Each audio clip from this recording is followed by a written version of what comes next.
बांधवांनो, आज आपण करुणेचा झरा या विषयावरती चर्चा करणार आहोत. करुणा हा अत्यंत महत्त्वाचा विषय आहे. पहिल्यांदा आपण करुणा कशाला म्हणावं हे समजून घेऊ. करुणेचा प्रतिशब्द समोर येतो तो दया. परंतु दया या शब्दामधून पूर्णपणानं करुणा या शब्दामधून व्यक्त होणारा अर्थ प्रकट होत नाही. त्याला काही मर्यादा आहेत. परंतु करुणा म्हटलं की दया असं आपण म्हणत असतो.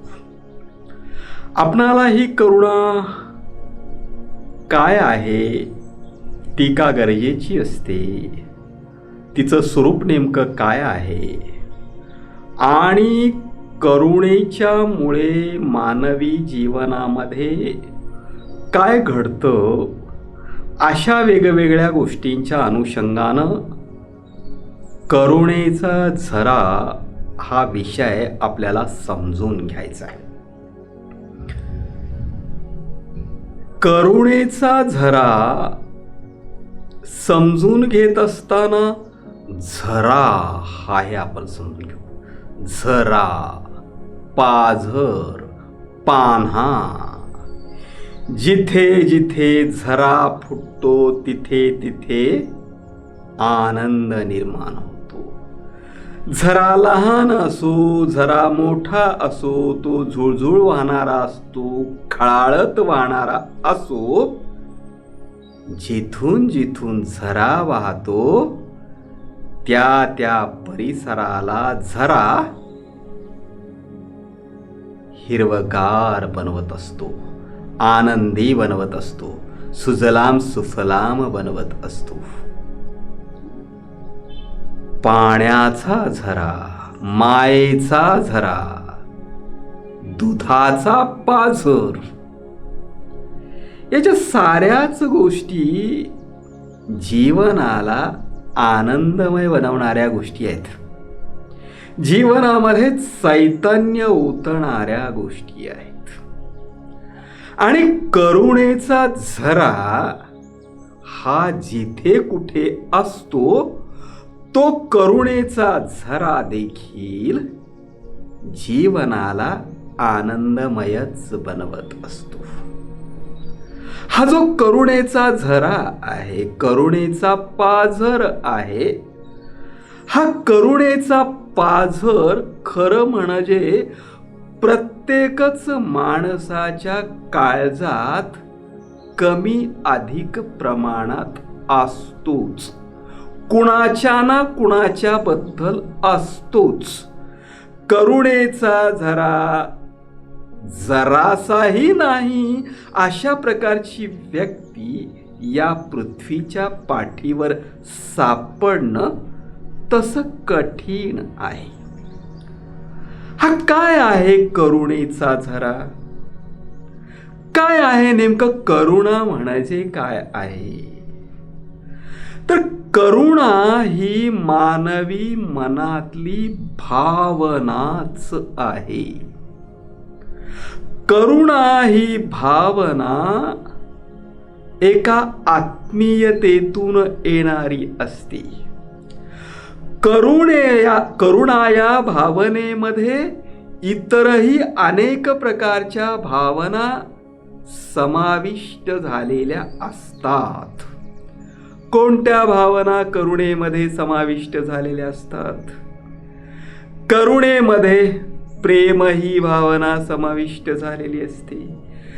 प्रेम, माया, आत्मीयता, मैत्री, सहानुभूती, कीव, दया या साऱ्याच भावनांचा समावेश करुणा या भावनेमध्ये झालेला असतो.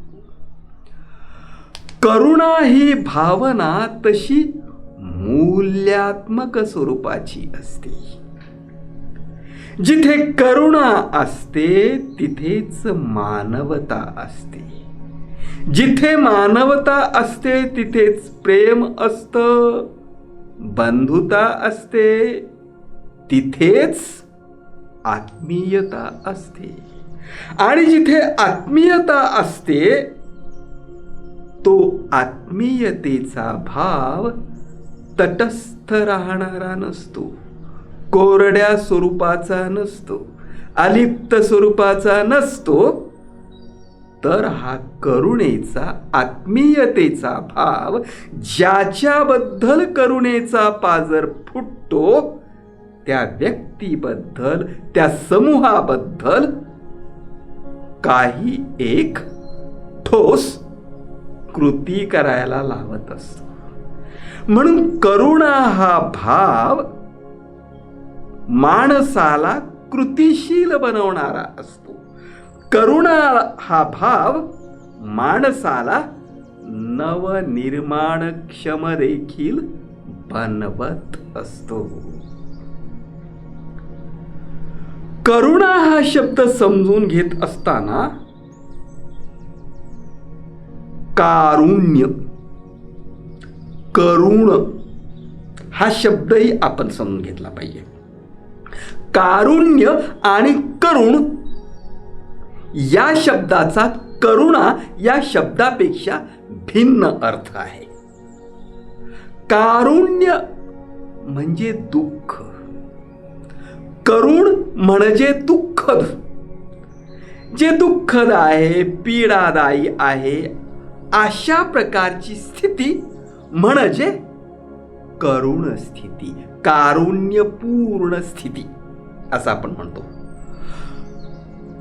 करुण, कारुण्य आणि करुणा यांचा अगदी जवळचा संबंध आहे. करुणा ही कारुण्यपूर्ण स्थितीच्या वेळीच उद्भवत असते. करुणा ही दुःखितांच्या संदर्भामध्येच निर्माण होत असते, आणि करुणा जेव्हा निर्माण होते तेव्हा दुःखितांचं दुःख पाहून ज्याच्या मनात करुणेचा पाझर फुटतो तो व्यक्ती कृतिशील बनत असतो. कुणाच्या संदर्भात, कुणाच्या मनात करुणेचा पाझर फुटतो? ज्या माणसाचं मन अत्यंत संवेदनशील असतं त्याच्याच मनात करुणेचा पाझर फुटू शकत असतो. ज्याचं मन मुरदाड असतं, ज्याचं मन दगडासारखं असतं, त्याच्या मनात करुणेचा पाझर फुटू शकत नाही. संवेदनशील माणूस सभोवतालचं दुःख पाहून दुःखी होत असतो. कुणाबद्दल त्याला दुःख वाटतं? जे कोणत्या तरी कारणामुळं दारिद्र्यामध्ये खितपत पडलेले आहेत, असहाय्य बनलेले आहेत, असुरक्षित आहेत, पीडित आहेत, अन्यायग्रस्त आहेत, रोगग्रस्त, आपत्तीग्रस्त आहेत, अनाथ आहेत, पीडित आहेत, त्यांच्याबद्दल संवेदनशील माणसाच्या मनामध्ये करुणेचा पाझर फुटत असतो. ज्याच्या मनात करुणेचा पाझर फुटतो त्याला हीन दीन, दुबळ्या, दरिद्री, पीडित, अन्यायग्रस्त, अपघातग्रस्त, अनाथ माणसांची वेदना त्यांचीच वेदना नसून ती माझी वेदना आहे असं वाटतं.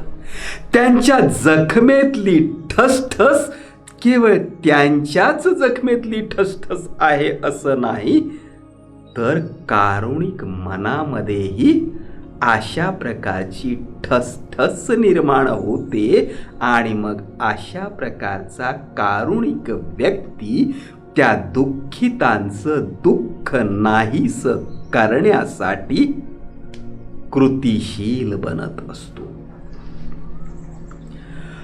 कारुणिक माणूस क्रांतिकारक बनू शकतो. कारुणिक माणूसच विद्रोही बनू शकत असतो. ज्या माणसांना पीडा सोसावी लागते त्या माणसांना ती पीडा ते दुःख का सोसावं लागतं त्या कारणांचा शोध कारुणिक माणूस घेत असतो. कोणत्याही माणसाच्या दुःखाला काही ना काही कारण असतात. कोणत्याही समूहाच्या दुःखाला काही ना काही कारण असतात. कारणाशिवाय कोणीही दुःखी राहू शकत नाही. म्हणून दुःखितांच्या बद्दल ज्याच्या मनात करुणेचा पाझर फुटतो तो व्यक्ती त्या दुःखाची कारण शोधू लागतो आणि ती कारण नाहीशी करण्याचा प्रयत्न करत असतो.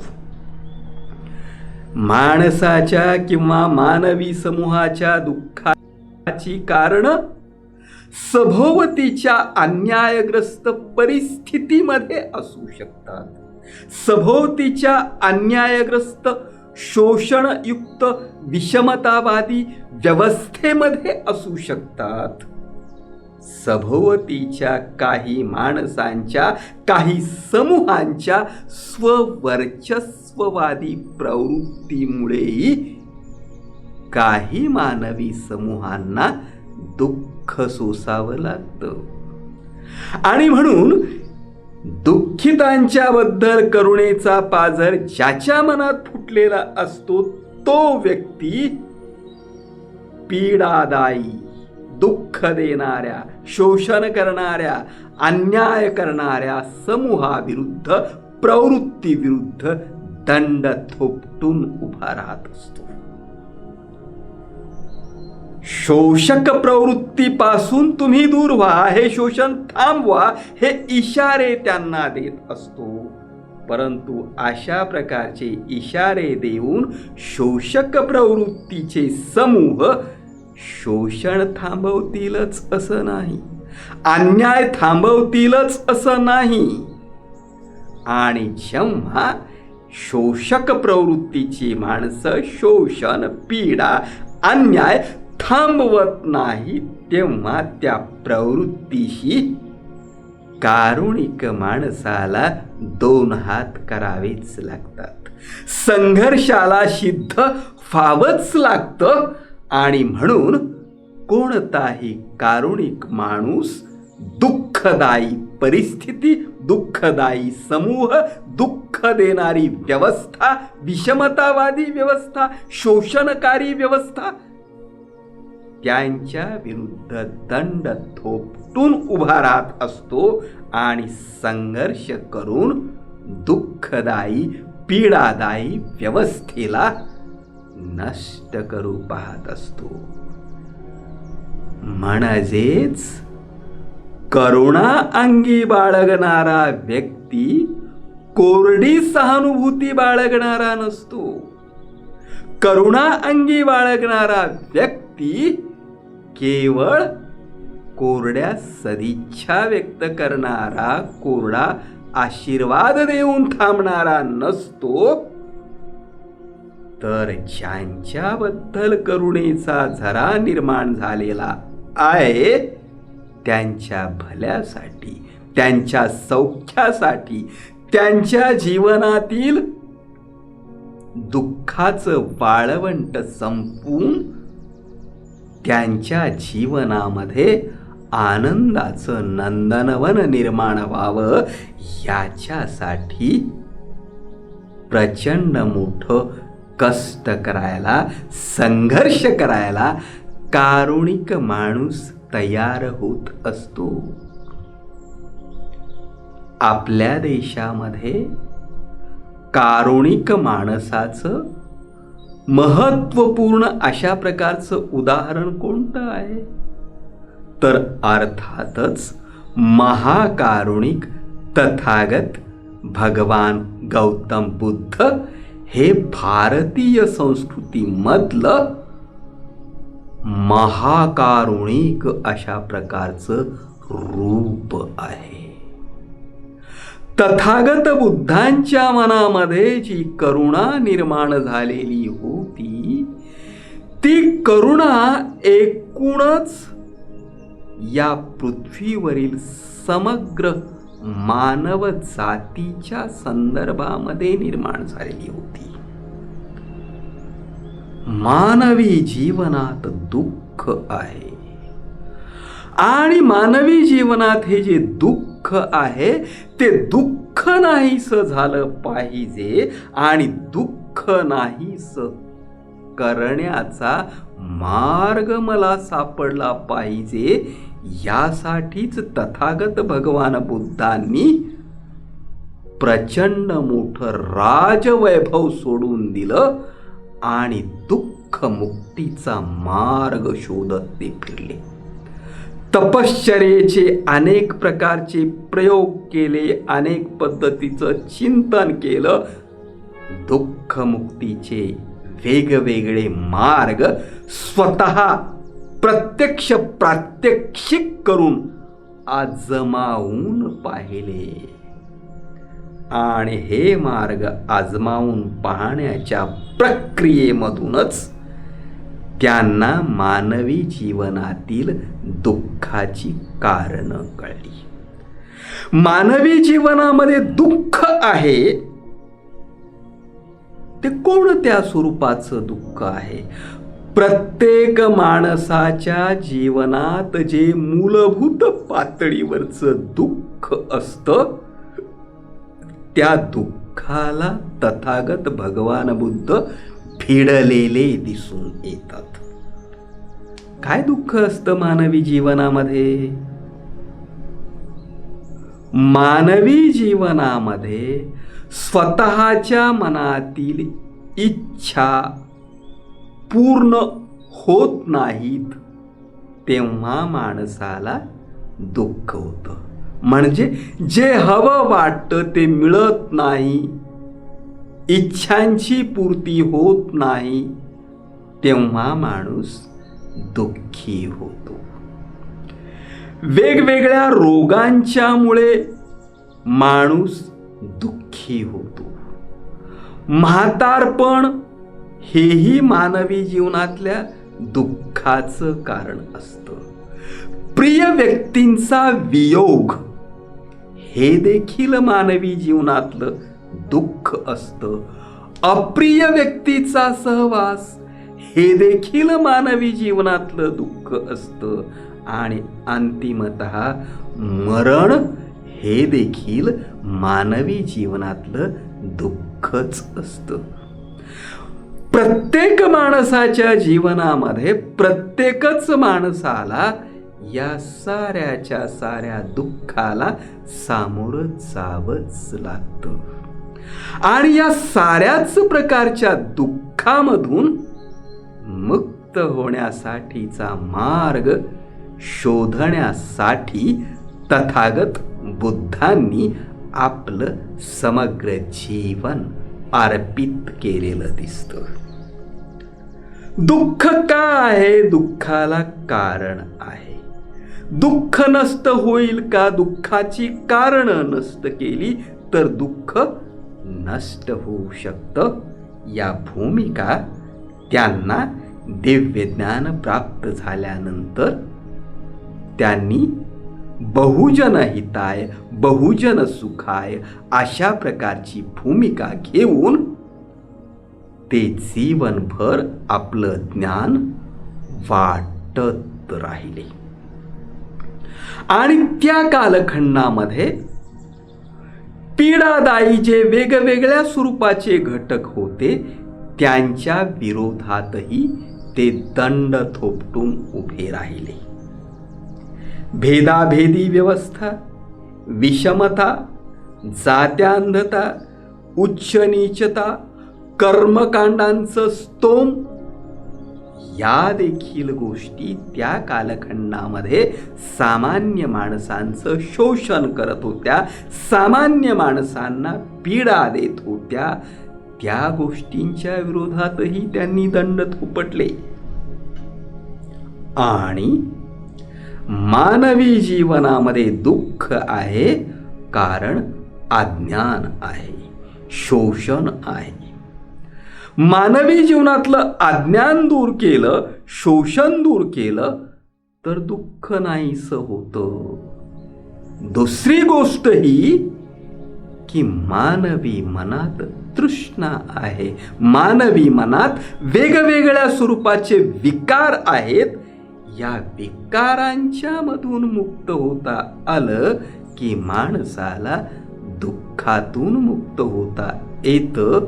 या भूमिका त्यांनी मांडल्या.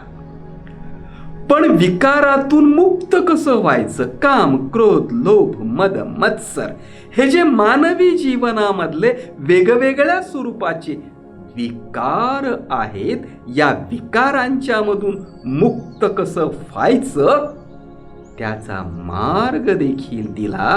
आणि तो मार्ग विपश्यनेचा मार्ग, ध्यानाचा मार्ग. मानवी मनातील मलिनता दूर केली, मानवी मन शुद्ध केलं की माणूस तृष्णेतून बाहेर येतो. आणि माणूस तृष्णेतून बाहेर आला की दुःखातून मुक्त होतो. परंतु हे करण्यासाठी स्वतःला वाटचाल करावी लागते.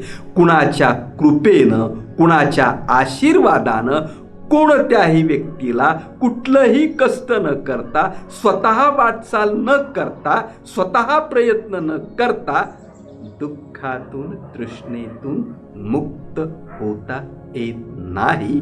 याची जाणीव तथागत बुद्धांनी दिली. महाकारुणिक असं त्यांना म्हटलं जातं. महाकारुणिक का म्हटलं जातं तर अत्यंत दुःखित, पीडित माणसांच्या बद्दलची प्रचंड मोठी आत्मीयता आणि ती पीडा नाहीशी करण्यासाठी स्वतः प्रत्यक्ष कृती करणं, अशा प्रकारची अनेक उदाहरणं तथागतांच्या जीवनचरित्रामध्ये सापडतात. एकदा गांधार देशामधला एक भिक्खू भयानक रोगानं आजारी पडला. आणि आजारी पडल्यामुळं तो इतका जर्जर झाला की त्याच्या अंगाची दुर्गंधी सुटली. त्याच्या जवळ कुणी येईन असं झालं, त्याची सेवा कुणी करीन असं झालं. तो जिथं बसेल तिथली जागा घाण व्हायला लागली, दुर्गंध सुटायला लागला. अशा अवस्थेमध्ये एकदा तथागत बुद्ध आपल्या 500 अनुयायांच्या सह गांधार देशामध्ये आले. त्या भिक्खूकडे पाहतात तर सोबतच्या 500 अनुयायांना देखील त्या भिक्खूच्याकडे बघून किळस यायला लागली. त्याच्या जवळ जायला कोणी तयार होईन असं झालं. तथागत बुद्धांनी आपल्या शुक्रदेव या अनुगाम्याला पाणी आणायला सांगितलं आणि स्वतःच्या हातानं त्या भिक्खूला त्यांनी आंघोळ घालून स्वच्छ केलं आणि त्याची शुश्रूषा सुरू केली, त्याच्यावर उपचार सुरू केला आणि त्याला त्या दुःखातून बाहेर आणण्याचा प्रयत्न केला. ही कारुणिक स्वरूपाची कृती असते. कारुणिक माणूस अशा पद्धतीनं कृती करत असतो आणि दुःखिताला दुःखामधून मुक्त करण्याचा प्रयत्न करत असतो. अशा प्रकारचा करुणेचा जरा कमी अधिक प्रमाणात प्रत्येकच माणसाच्या व्यक्तिमत्वामध्ये असतो. तो वाढला पाहिजे, तो मोठा झाला पाहिजे. हा भाग अत्यंत महत्त्वाचा आहे. आपणाला ज्यांच्या व्यक्तिमत्वात करुणेचा झरा वाहतो, अखंडितपणानं वाहतो, अशा प्रकारचे अनेक महामानव आपल्या भारताच्या आणि जगाच्या इतिहासामध्ये नक्कीच दिसतील.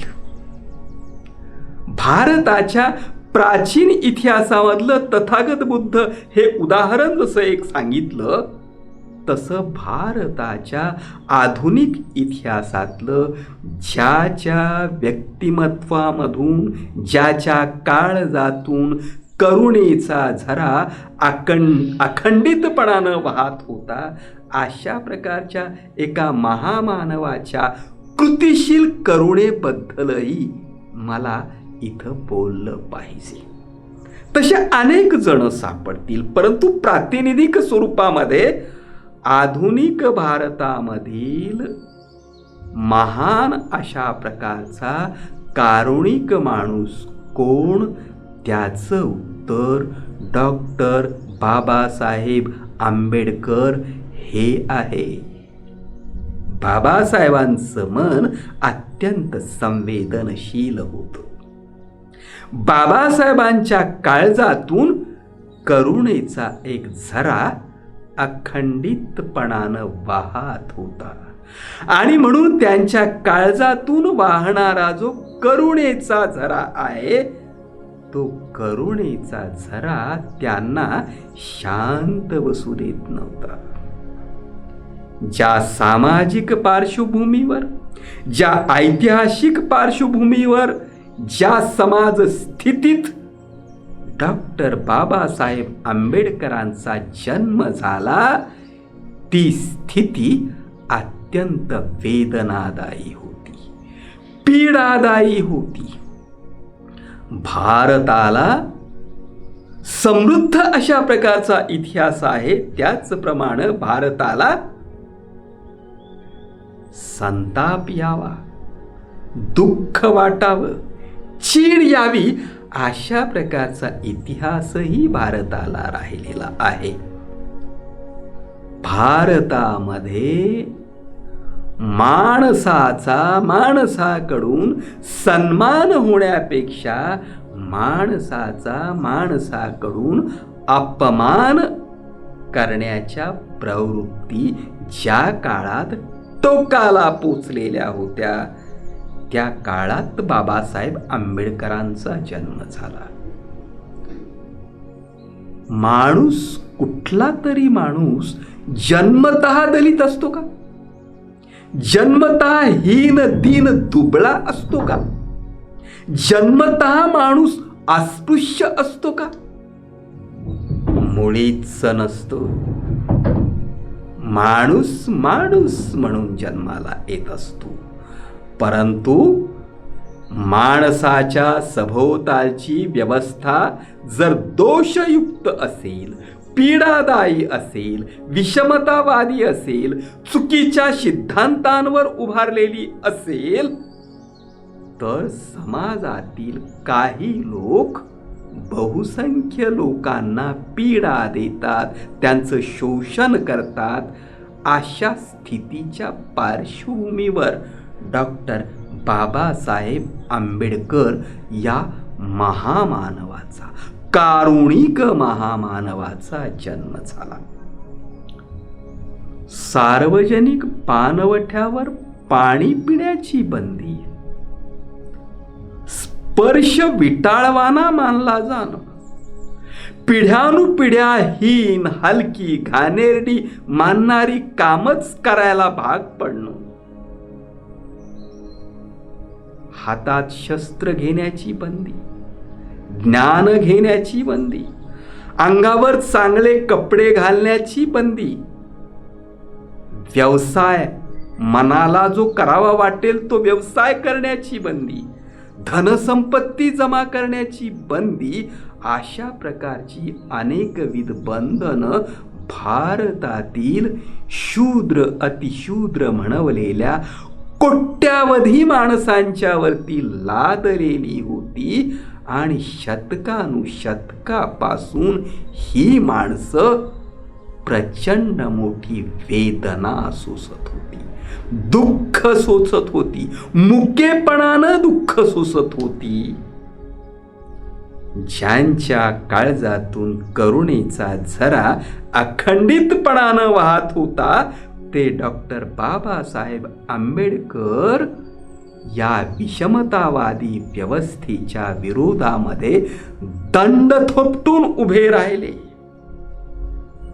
महाडच्या चौदार तळ्यामध्ये क्रांतीचं रणशिंग फुंकलं. त्र्यंबक सपकाळे या कवींची एक कविता आहे. महाडच्या चौदार तळ्याचं पाणी गावकुसाबाहेरील कोठारात पडलं आणि शृंगाचा स्फोट झाला. शिडी नसलेली 4 मजली उन्मत्त गढी ढासळू लागली. या उन्मत्त गढीची वीट अन वीट उद्ध्वस्त होईपर्यंत शृंगाचा स्फोट होत राहणार, स्फोट होतच राहणार.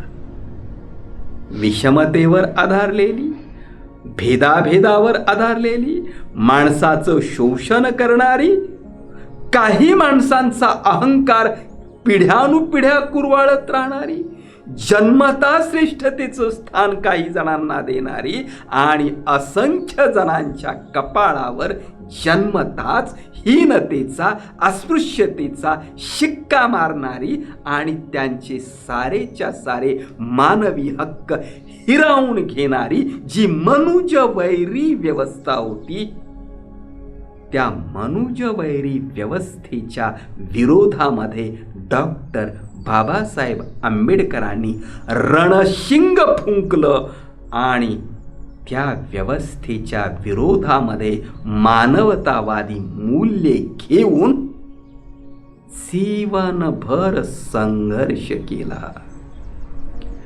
डॉक्टर बाबासाहेब आंबेडकरांच्या काळजामधील करुणेचा झरा क्रांतिकारी स्वरूपाचा होता, विद्रोही स्वरूपाचा होता.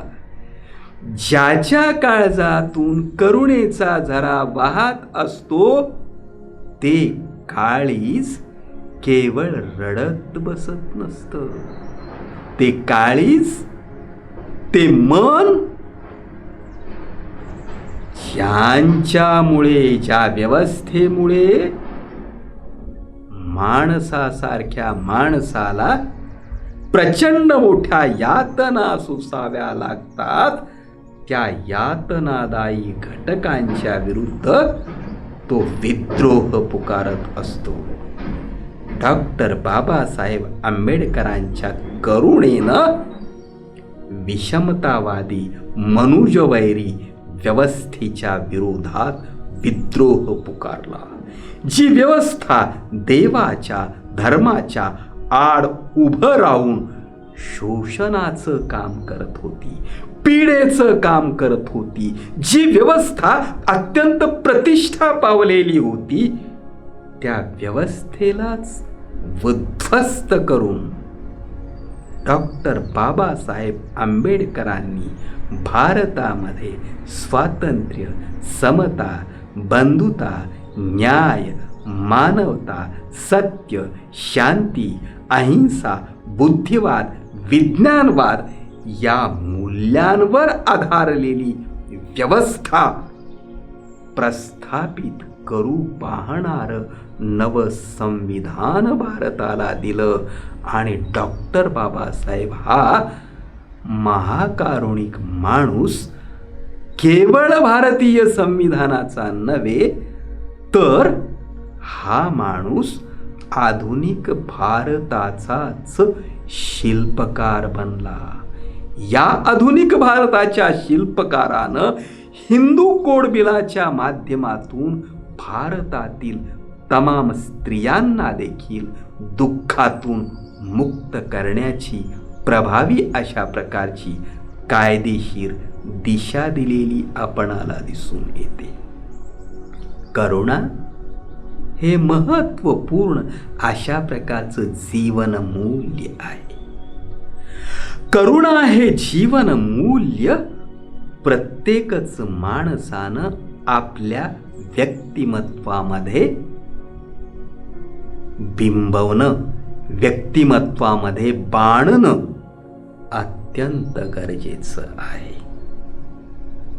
असतेच हो करुणा, पण ती अधिक विकसित झाली पाहिजे. करुणा प्रत्येकाच्याच मनात आपल्या मुलाबाळांबद्दल असते, नातलगांबद्दल असते.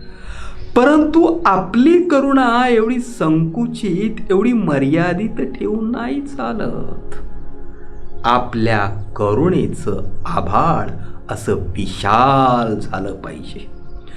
करुणेचं आभाळ विशाल बनवण्यासाठी जर माणसं प्रयत्न करायला लागली तर माणसं माणूस म्हणून श्रेष्ठतेच्या पातळीवरती जात असतात.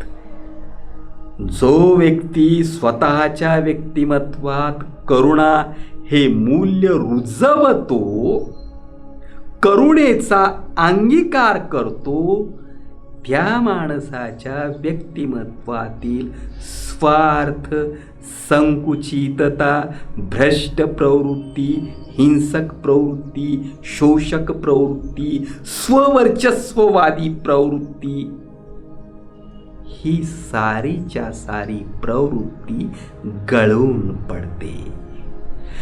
त्याच्या व्यक्तिमत्वामध्ये एक नैतिकता निर्माण होत असते.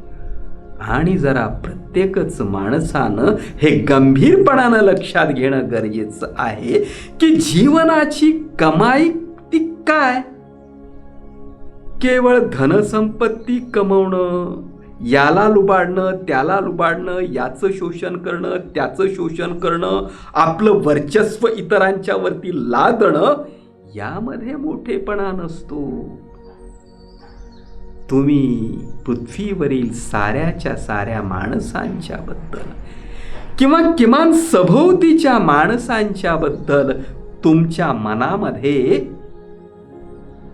किती करुणा निर्माण करता आणि करुणेपोटी सभोवतीच्या घटकांच्या बद्दल, सभोवतीच्या समूहांना दुःखमुक्त करण्यासाठी तुम्ही तुमच्या पातळीवरून तुम्हाला शक्य होईल तेवढ्या किती कृती करता, हे फार फार महत्त्वाचं असतं. अशा प्रकारच्या कृती करणारा माणूसच जीवनामध्ये काही मूल्यमय स्वरूपाची कमाई करत असतो. हे आपण गंभीरपणानं लक्षात घेतलं पाहिजे. आजचा कोरोनाचा काळ प्रत्येकाच्याच माणसात करुणा जागावी अशा स्वरूपाचा काळ आहे. कोरोना या साथीच्या रोगाचा कालखंड, या कालखंडात साऱ्यांच्याच मनामध्ये करुणेचा झरा नक्कीच निर्माण झालेला आहे. कारण कोरोनाचा विषाणू आता कुणालाच सोडत नाही. श्रीमंताला सोडत नाही, मोठ्या पदावरच्या व्यक्तीला सोडत नाही, सत्तेवरच्या व्यक्तीला सोडत नाही, गरिबाला सोडत नाही, कुणालाच सोडत नाही. त्याचा प्रभाव प्रत्येकावरच पडतो आहे.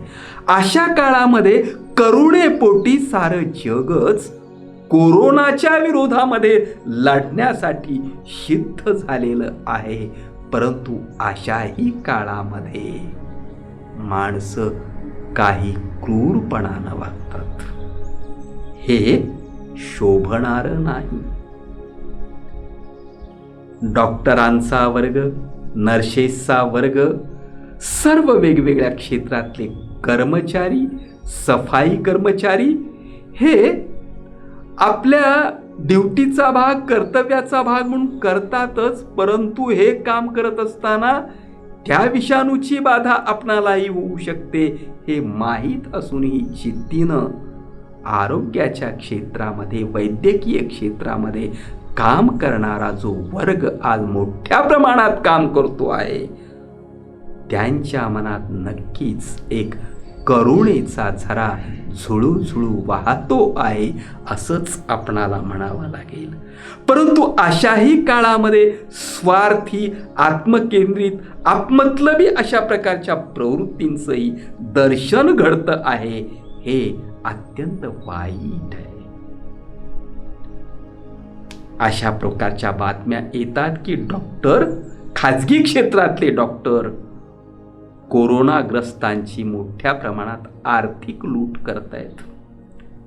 बऱ्याच खाजगी डॉक्टरांना तर कोरोनाची साथ म्हणजे कमावण्याची सुगी आली की काय असं वाटायला लागलं. ही क्रूरता आहे, क्रूरता. आपल्या मनातला करुणेचा झरा असा आटू नका देऊ.